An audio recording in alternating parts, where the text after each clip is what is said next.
Hey, how you doing? This is Adam Post, publisher of more than 1,000 comic books. Today we're talking about Brie Larson leading the new Avengers. A lot of us would not have thought it was possible. A lot of fans do not like Brie Larson. I don't know that really she has any contingency of people that really like Brie Larson. But this is coming from Comic Book News, which sourced this from Giant Freakin Robot. Exclusive, Brie Larson will lead the Avengers in Kang Dynasty. Now, before we get into this, let's just take a look at some of what their rumors were that were actually confirmed, because this way you know the quality information. Confirmed from Giant Freakin Robot, their Vision Marvel series scoop was confirmed. Their Green Lantern HBO Max scoop was confirmed. Their Silver Surfer Marvel scoop was confirmed. Ryan Reynolds announcing the return of Hugh Jackman as Wolverine. Their scoop was confirmed. Star Wars movie likely canceled for good after being pulled from schedule. Their scoop confirmed. That was Rogue Squadron. New Blade Runner series coming to Amazon Prime Video from Ridley Scott. Their scoop confirmed.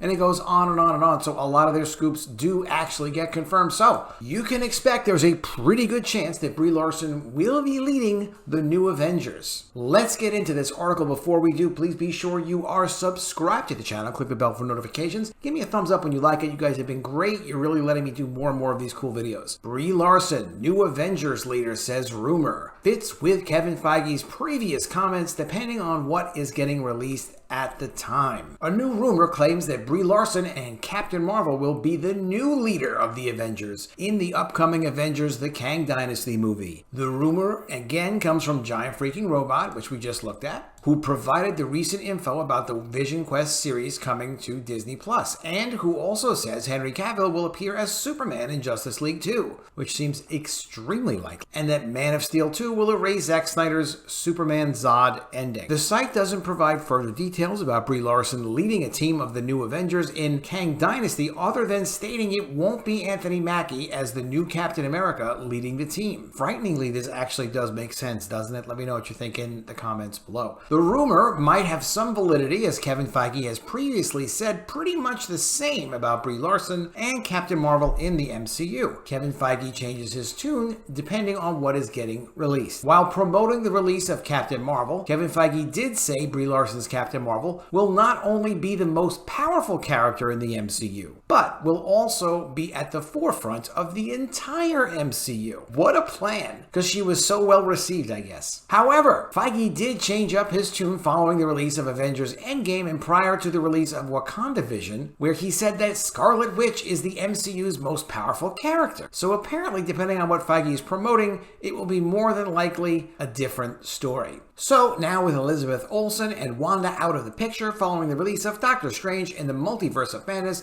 the focus is apparently back on Brie Larson as Captain Marvel. The Marvels gets released on July 28th, 2023 with Avengers the Kang Dynasty on May 2nd, 2025. Let me know if you're looking forward to the Marvels. I bet you we're going to do a lot of videos based on that. Brie Larson and Captain Marvel will be the most powerful character at the forefront of the MCU. Regarding what Kevin Feige has previously said already about Brie Larson and Captain Marvel, notice how he had to pull a Pinocchio about the character being the most popular and powerful in the comics in an attempt to sell the character to his zombie fans who don't read the comics. And I have noticed that there are people that will support anything Marvel does still, regardless of what they do to the characters, regardless of whether it makes sense or not, regardless of casting decisions, social justice. It's amazing. There are people that will support it no matter what. Captain Marvel is a character in our comics and in a mythology who's got one foot on Earth, one foot in the cosmic arena. And now that we have made a number of movies that take place on Earth, and now a number of the cosmic adventures with Avengers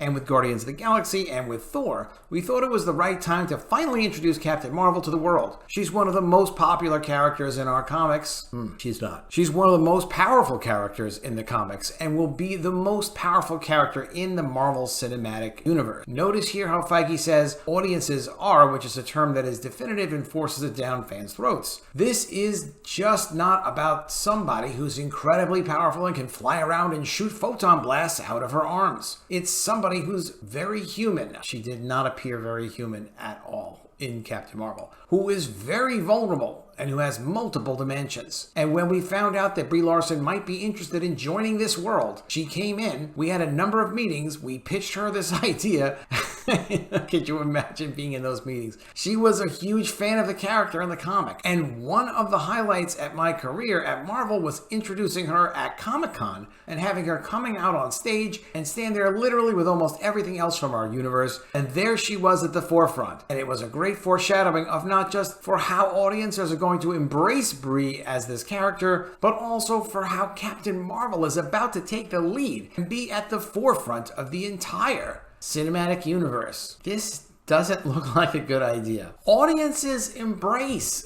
Brie Larson and Captain Marvel, while Feige is pulling a Pinocchio in a desperate attempt to sell the actress and character and convince his fans in order to fulfill Disney's politically correct agenda. Sorry to say, not all fans have embraced either one of them. Why then does the film have the lowest Rotten Tomatoes audience score for an MCU movie at 45%? That's a pretty good question. Oh, maybe because the review bombing, where the former Disney executive that runs Rotten Tomatoes removed all the negative reviews and changed how the fans rate the films, right? So they actually did do that. It's a former Disney executive that's running Rotten Tomatoes, and they had to change how people put reviews in, because some reviews they decided weren't legitimate because they didn't like the movie enough. And don't forget, the movie is so good that it made $1 billion sandwich between the two biggest Marvel movies of all time, too. Keep in mind that's how some of these numbers were reported. A lot of the international numbers on Captain Marvel looked quite funny, but that's for another video. So good that Feige fired the writing and directing team. Well, maybe that's not so good. So good that Feige removed the character title from the sequence title, just like he did with all the sequels involving Iron Man, Captain America, Thor, and Spider-Man, right? Yeah, why is it not Captain Marvel 2? Why is it the Marvels? Interesting, because people would not go see it. They're playing games with titles all the time. Black Panther, Wakanda Forever, he's not even in the movie. Or how about adding 2 actresses and characters that will co-star to replace the main actress and character? And why did Kevin Feige regrow her hair? Is that another good one? And how about the actress questioning if she even has a future with the MCU and if fans want her to return? Yeah, fans are definitely embracing the future most powerful character in the MCU, who will be at the forefront of the MCU and will lead the new Avengers. Another amazing job by Kevin Feige. I'll have links to this Cosmic Book News article in the comments below. I'll also include the Giant Freakin Robot article, because there's a lot more about all of this, but of course not specific details about Brie Larson necessarily leading the Avengers in Kang Dynasty. But it looks like that's what's going to happen unless justice comes for Bob Chapek before then and some of this gets shaken up. It also is going to depend on whether or not Black Panther Wakanda Forever does $1 billion internationally or not, throughout the world. I don't think it's going to. So far, it's trending 30% under Thor: Love and Thunder and 30% under Black Panther 1. So we'll just have to see what happens. All right, let me know what you think of all this in the comments below. I really do appreciate, I really try to read all of your comments, and thank you so much for them. Be sure you are subscribed to the channel. Click the bell for notifications. Give me a thumbs up when you like it, and I will see you again soon with another video. And if I don't see you, I will miss you.